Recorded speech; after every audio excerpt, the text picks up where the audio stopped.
যে ভারতবর্ষের যে ওই কোভিড এফেক্টে যেখানে পৃথিবীর সমস্ত রাষ্ট্রগুলো তাদের এই বিপদ থেকে উদ্ধার হওয়ার জন্য বিভিন্নভাবে সবাই এটা সাকসেসফুল হতে পারেনি।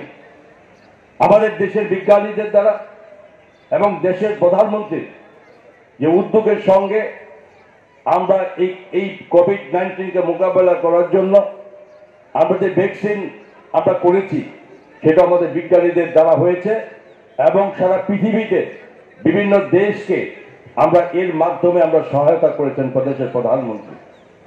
আমরা আজকে সেখানে পিছিয়ে নেই যে আজকে বিজ্ঞানকে কেন্দ্র করে সারা পৃথিবীতে ভারত চন্দ্রায়ন এবং মঙ্গলযান এর মাধ্যমে আরো প্রমাণিত করেছে সারা পৃথিবীতে যে ভারতবর্ষের বিজ্ঞান এত পিছিয়ে নেই, যেটা নিজ উদ্যোগে নিজের পায়ে দাঁড়িয়ে আমাদের দেশীয় বিজ্ঞানীদের মাধ্যমে আমরা আজকে সারা পৃথিবীতে সেখানে একটা মাথায় স্থান করার ব্যবস্থা করে দেওয়া হয়েছে। একটা সময়ে এই বিজ্ঞান প্রযুক্তিকে এই বই দেশের থেকে আমাদের আমদানি করতে হতো, আমাদের নিজস্ব ব্যবস্থাপনা সেই জায়গায় ছিল না।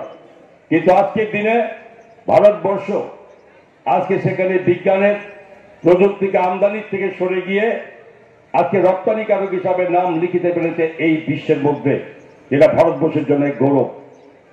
আমরা দেশের যশস্বী প্রধানমন্ত্রী যে উদ্যোগ নিয়েছেন তাকে প্রতিটি ক্ষেত্রে এবং বিশেষ করে নতুন প্রজন্ম যেখানে আরো বেশি করে বিজ্ঞানকে নিয়ে ভাবতে হবে, এটা সমমর্যাদার সঙ্গে সঙ্গে এবং দেশের সরকারের সমস্ত ব্যবস্থাপনা যাতে কোথাও পিছিয়ে না যেতে হয় তার জন্য বিশেষ করে ছাত্রছাত্রী থেকে শুরু করে বিজ্ঞানের বিভিন্ন যাদের সঙ্গে যুক্ত তাদের সকলকে এগিয়ে নেওয়ার চেষ্টা করতে হবে।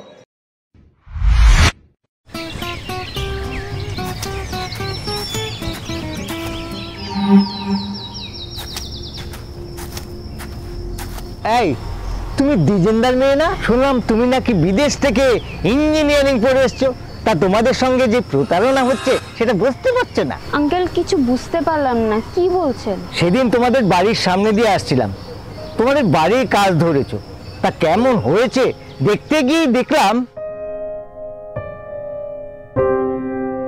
শুধু তাই নয়, যাদের দিয়ে কাজ করাচ্ছ তারা সিমেন্টটাও এক্সপায়ারি ব্যবহার করছে। আর এইভাবে যদি কাজ চলতে থাকে দেখবে তোমাদের বাড়ি 2 বছরের মধ্যে ভেঙে পড়বে। তাহলে আজকে আমি বাবার সাথে কথা বলছি, তোমার ফোন নাম্বারটা দাও। লিখে নাও।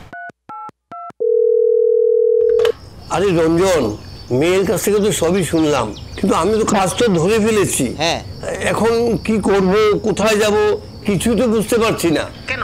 ড্রিম কনস্ট্রাকশন আছে তো, গত 5 বছর ধরে ত্রিপুরার সব বড় বড় কাজ ওরাই করছে। আর দ্বিজেন্দা বাকিদের মতো ওরা শুধু নিজের লাভের কথাই চিন্তা করে না। আমি ঠিকানা দিচ্ছি, তুমি আজই ওদের সঙ্গে যোগাযোগ করো। ওকে ওকে ওকে ওকে।